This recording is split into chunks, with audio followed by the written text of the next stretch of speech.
I mean, last time out, kind of a frustrating one for you, right? I mean, you had all the momentum in the world and all the hype behind you, and then it didn't go your way. Talk to me about the lessons you took out of that one. I mean, like, you can only really take so much lessons from a fight that's like less than 2 minutes. It's like, I mean, I've been trying to explain that to my students and a couple other people. And like, I saw how people were like jumping on Frankie Edgar, asking him like, "Yo, you don't really learn anything from fights that are so fast like that." Like, I definitely made a couple of mistakes in the fight, and it's some stuff that I have to fix with. But really, it's the coin toss. It's what we do.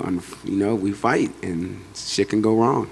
Is that a hard reality to accept, right? That like you can do everything right and it still doesn't work out? No, I mean, like, I try to tell people this all the time. Like I've had this approach my entire career. I'm like, you have no control over it. Actually, Tony Ferguson said it best, and I've kind of like been living by that for a while. He said the only thing you can control in a fight is your pace. And that's very true. The only thing you can control is how in shape you are. Everything else is a coin toss. So, I mean, like, yeah, I wish everything plans out right. I mean, like, I had an amazing camp for that fight, and I didn't do anything. Like, it was just all backwards. It happens.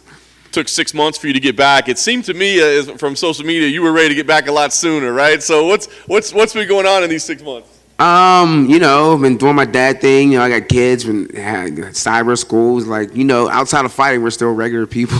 So I'm teaching at my gym, running my gym, helping other fighters get ready for fights and stuff, going on around, working and picking up some new skills and stuff, but training consistently. But same old, same old. Nice. You did get a fight. You got the matchup with Shane Malarkey. What did you think when they gave you the name? Were you familiar with him at all? What did you think about the matchup? I hadn't watched his second fight. I did watch his first fight. I try to watch every lightweight in the UFC. If you're a lightweight, even if you're a lightweight outside the UFC and you're looking, I'm watching you. So, yeah, I knew who he was and stuff. I knew he was tough and stuff. And then I watched his other fight. Like, oh, he's really tough. He had 2 really tough kickboxers for his first 2 UFC fights. It's a hard break. So it's a really tough division. So I'm expecting him to come out and be ready to go.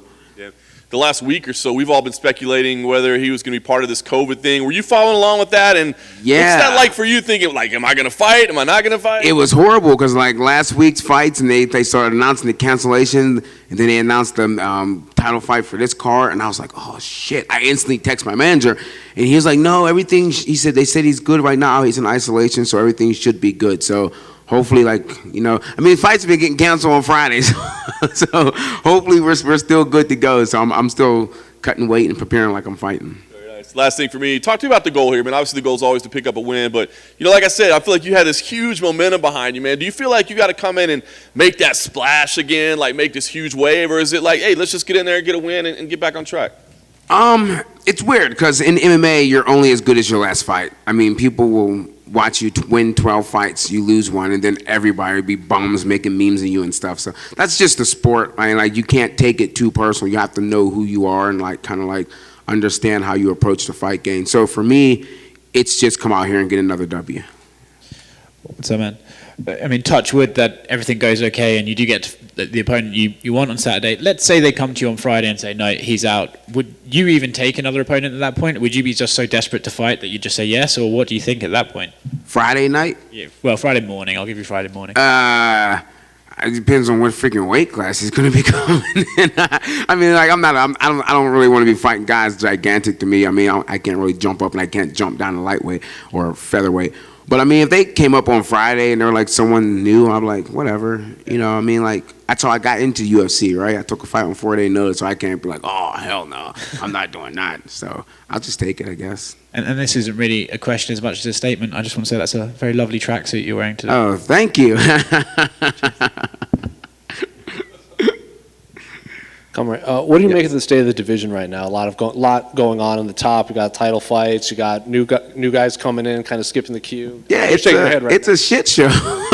Like, what else is there to say about it? There's so many lightweights. Like, people keep asking me, like, are you realistic? Are you looking to get to a title run? I'm like, dude, I'm 34. I turned 35 in October. Like, the average lightweight is the average successful lightweight, like, going for a title run. Like, they people, like, the younger guys call Tony Ferguson old. Right? They're like, yo, he's old. I'm like, so I mean, I'm 34. I've only had 3 UFC fights. So, I mean, like, realistically approached it. It takes 4 years to get to a title in the lightweight division, as we thought it did. And then things change up. I mean, like, it's a business. So, I mean, like, I don't really have any say-so over that. I just fight whoever they put in front of me. But the lightweight division is a complete shit show. Like, the top 15 guys want to fight the top 15 guys, and them only. The guys outside of that are, like, scraping their way to get in, and no one wants to fight them, and they're saying, oh, I want to fight a numbered guy, so they just keep recycling fighters, and then you build up. There's, like, the guys from, like, 15 to 50 are all, like, serial killers who can all just jump into the top 15, but the top 15 won't give them a place. So it sucks. I mean, it's cool because the fans get great fights. Out of lightweights, you'll get phenomenal fights, and you don't even know who the hell these guys are. You're sitting like, who the hell is this guy? And they're fighting to death. But I mean, like, it's the way the division is. What do you make of Michael Chandler getting one win and then getting the title? Was he the right guy to get that title shot? So I had an interview. Someone called me. I think they posted on, I think it was BJ Penn or something. They called me and they did a little interview. I was tired. I'm cutting weight. So I'm about to leave and go fly out. And I specifically said, I was like, hey, man, I've been a big fan of Michael Chandler because I'm not going to lie. I'm a fan of martial arts, so I'm not going to be like, oh, they're in my division. I've been watching Michael Chandler since he started fighting in Bellator. And I was like, I've been a big fan of Michael Chandler's, but he just got knocked out by Patricio Pitbull, like, 2 years ago, and Patricio Pitbull's this fucking big. So I mean, like, and he's only on a 2-fight winning streak, and he's only fought once in the UFC, and he's getting a title shot. And I didn't think, it's not like I'm supposed to be getting a title shot, but there's like multiple guys. I think in the lightweight division, you should have to be on like a 5-fight winning streak to get a title shot.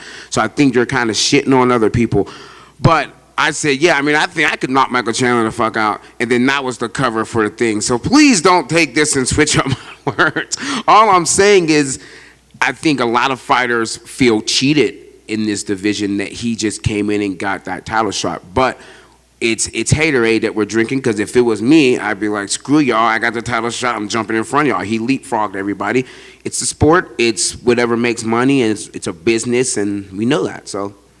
So was Charles the right opponent for him? So was Charles the other right choice? Yes. You can go on my Instagram. Before I was in the UFC, and even as I was in the UFC, I was like, yo, Charles Oliveira is the dark horse.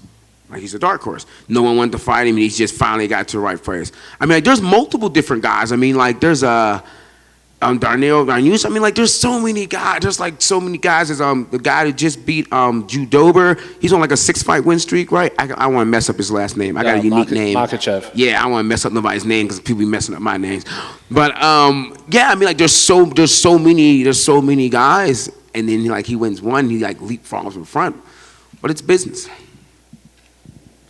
Just right here, to go Yes. back to your tracksuit real quick, what was it about Bruce Lee, Game of Death, those vibes that you want to bring in today? I mean, I've been a big Bruce Lee fan. I shout out to my mom because she got me into Bruce Lee when I was younger.